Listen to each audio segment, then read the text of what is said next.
नमस्कार, राज की बात में आपका स्वागत है। 68 सालों से चल रहा यह सिस्टम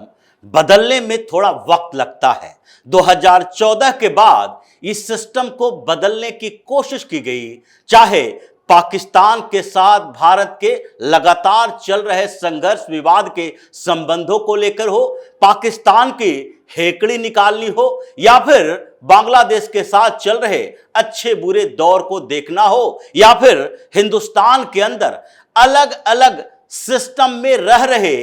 कुछ देश विरोधी ताकतों के खिलाफ कार्रवाई करनी हो, चाहे वो लोग बैठे हो जो पार्टी बनाते इसी आधार पर हैं कि हिंदुस्तान में तुष्टीकरण की राजनीति को बढ़ावा देंगे और वो तुष्टीकरण मुस्लिम तुष्टीकरण होगी, या फिर वो लोग जो हमेशा मुसलमानों के सुरक्षा के लिए दीवार बनकर खड़े रहे और उन्होंने मुसलमानों के लिए ही भारत की राजनीति को मुस्लिम केंद्रित राजनीति बना दी, चाहे बहुसंख्यक समाज किसी भी स्तर पर पिछड़ा हुआ रहे या फिर राजनीति से दूर होता जाए, निराशा के अंदर जीता रहे। लेकिन यह सिस्टम थोड़ा सा चेंज हो गया। 2014 के बाद चेंज होता होता ऐसे दौर में आ गया है कि एक एक करके भारत के सारे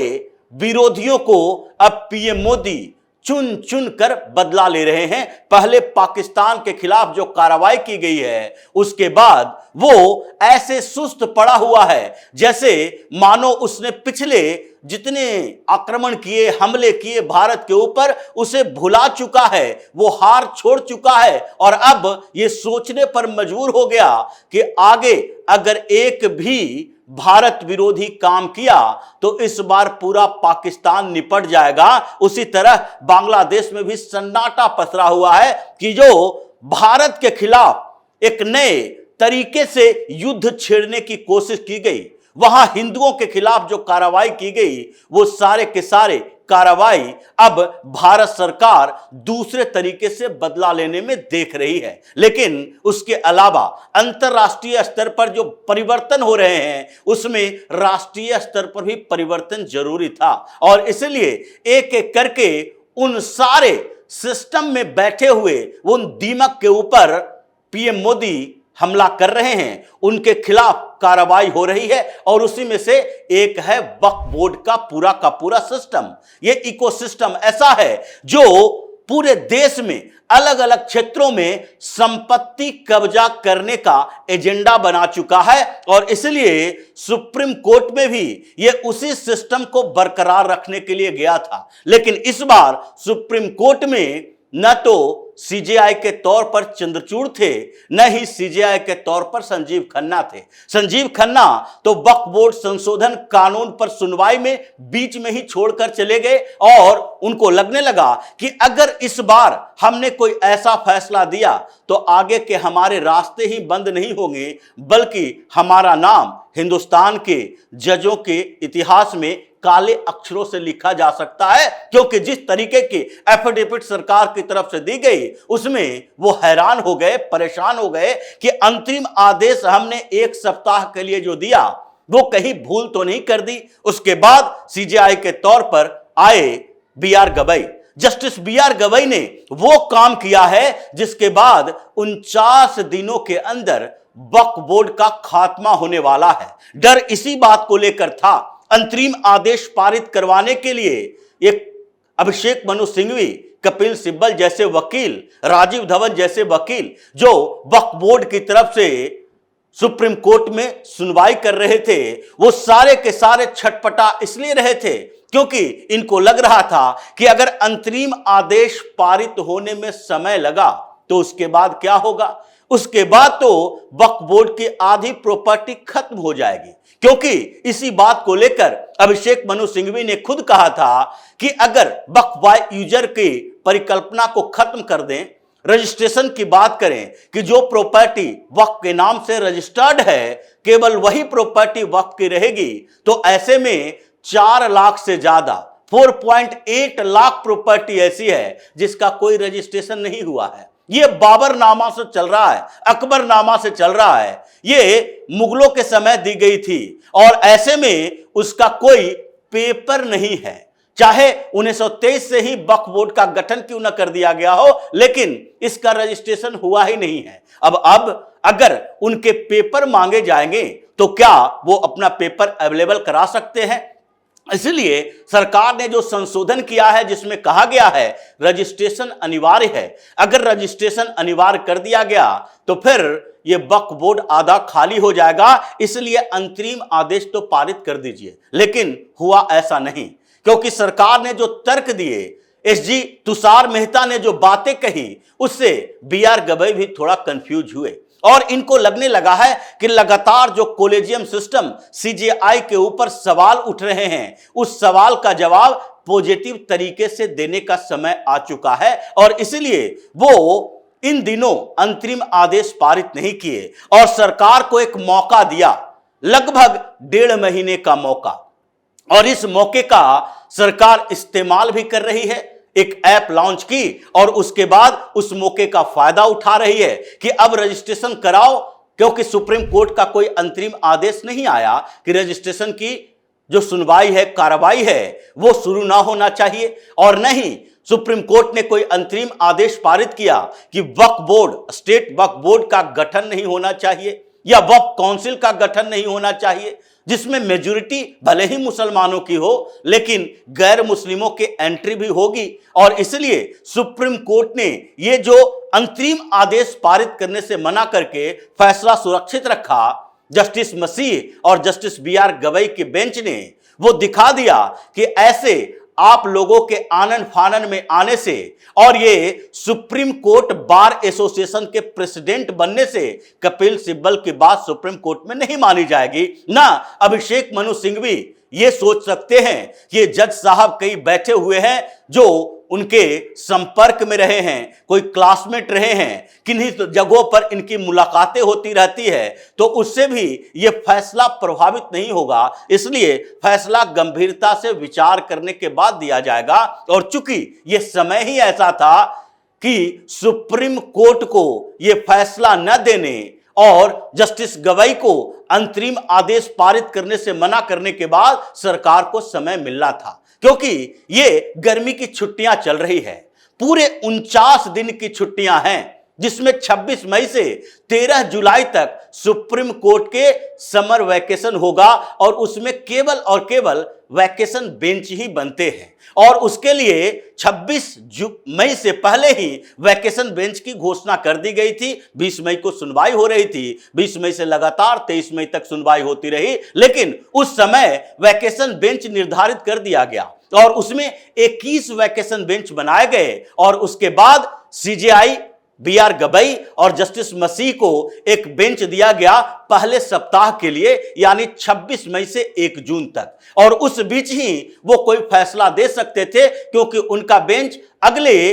40 दिनों तक काम ही नहीं करेगा, बैठे ही नहीं रहेगा, वो छुट्टी पर चले गए। और इसके बाद ये वक्फ बोर्ड का जो पूरा का पूरा सिस्टम था, खेल था, वो बिगड़ गया, क्योंकि उस सप्ताह के अंदर उन्होंने फैसला जो सुरक्षित रखा था उस पर कोई आदेश पारित नहीं किया। और अब क्या है, अब 13 जुलाई तक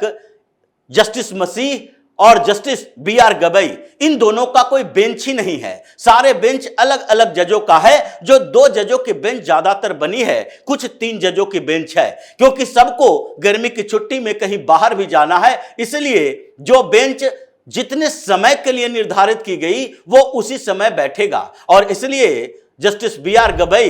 जो कि अभी इस बेंच को छुट्टी पर भेज दिए हैं, आजकल वक्फ बोर्ड पर कोई फैसला देने के लिए तैयार नहीं है। और ऐसे में सरकार को जो मौका मिला उसके आधार पर सरकार ने एक ऐप लॉन्च कर दिया कि अब भाई रजिस्ट्रेशन की प्रक्रिया शुरू होनी चाहिए। और जब रजिस्ट्रेशन की प्रक्रिया शुरू होगी तो यह पता चलेगा कि इस 9 लाख से ज्यादा ये वक्फ की जो प्रॉपर्टी है उसमें से कितनी प्रॉपर्टी बिना रजिस्ट्रेशन का इन लोगों ने कब्जा करके रखा है। और जब ये कार्रवाई पूरी हो जाएगी, जब सरकार के पास पता चल जाएगा,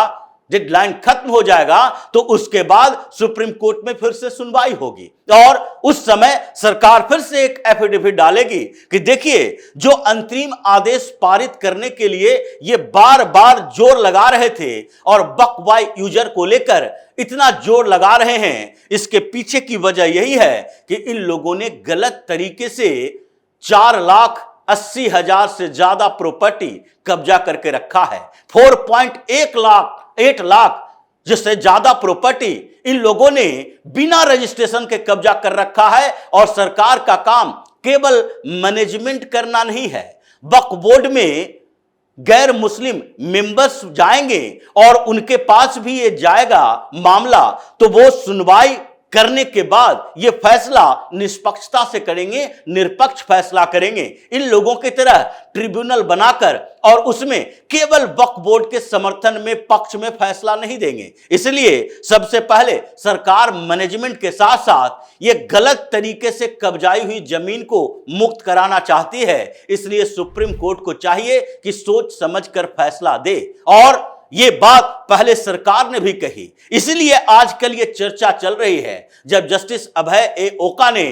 का रिटायरमेंट हो रहा था तो उन्होंने एक बात कही थी कि देखो, सुप्रीम कोर्ट का पूरा सिस्टम सीजेआई और कॉलेजियम में बैठे इनके अलावा 4 जजों के बीच फंसी हुई है। उन्हीं के इर्द गिर्द सुप्रीम कोर्ट चलता है, क्योंकि कॉलेजियम में बैठे जज ही बेंच तय करते हैं कि कौन सा मामला किनके पास जाना चाहिए, कौन जज किसकी सुनवाई करेंगे। कॉलेजियम में बैठे जज और सीजेआई ही ये निर्धारित करते हैं, जिसे रोस्टर कहा जाता है, किस जज के पास कितने जजों की बेंच बैठनी चाहिए, और वही सारे एडमिनिस्ट्रेटिव वर्क देखते हैं। यानी कि सुप्रीम कोर्ट का पूरा सिस्टम सीजेआई के इर्द गिर्द चल रहा है और इसलिए दूसरे जज अपने आप को ऐसे हताश महसूस करते हैं कि हमें सुनवाई के लिए कोई ऐसा मुद्दा मिले जिसमें कम से कम उन जजों का नाम भी अखबारों में आए, उन जजों को भी मीडिया फुटेज मिले। यह परेशानी सुप्रीम कोर्ट के अंदर है। इसलिए सरकार जो कॉलेजियम सिस्टम को खत्म करने की कोशिश कर रही है, एडमिनिस्ट्रेटिव वर्क के लिए अलग डिपार्टमेंट बनाने की तैयारी कर रही है, उससे भी इन लोगों को लगने लगा कि नहीं, अब ज्यादा वक्त नहीं है सुप्रीम कोर्ट में मनमानी करने का। इसलिए सीजेआई गवाई ने पिछले दिनों जब वो सीजेआई के तौर पर शपथ ले रहे थे तो वक्फ बोर्ड संशोधन कानून पर सुनवाई के समय कहा कि हमें खुशी है कि हमारा कार्यकाल 6 महीने का है। 6 महीना में अगर ये मामला नहीं निपटता तो फिर हम बाहर चले जाएंगे, इसलिए बीच का रास्ता अपनाना चाहिए। अंतिम समय में सीजेआई संजीव खन्ना भी उस समय यही बात बोला था कि अब इस पर लंबी सुनवाई होगी और उस सुनवाई के बीच कोई अंतरिम फैसला नहीं दिया जाना चाहिए, क्योंकि यह संवैधानिक मामला है। और सरकार ने भी कह दिया कि अंतरिम आदेश पूरे कानून पर होना चाहिए, एक एक कानून के एक एक प्रावधानों पर नहीं। यानी कि वक्फ बोर्ड संशोधन कानून का मामला सुप्रीम कोर्ट में तो उलझ गया, लेकिन जीत सरकार की दिखाई पड़ रही है। इस बीच जो सरकार कार्रवाई कर रही है,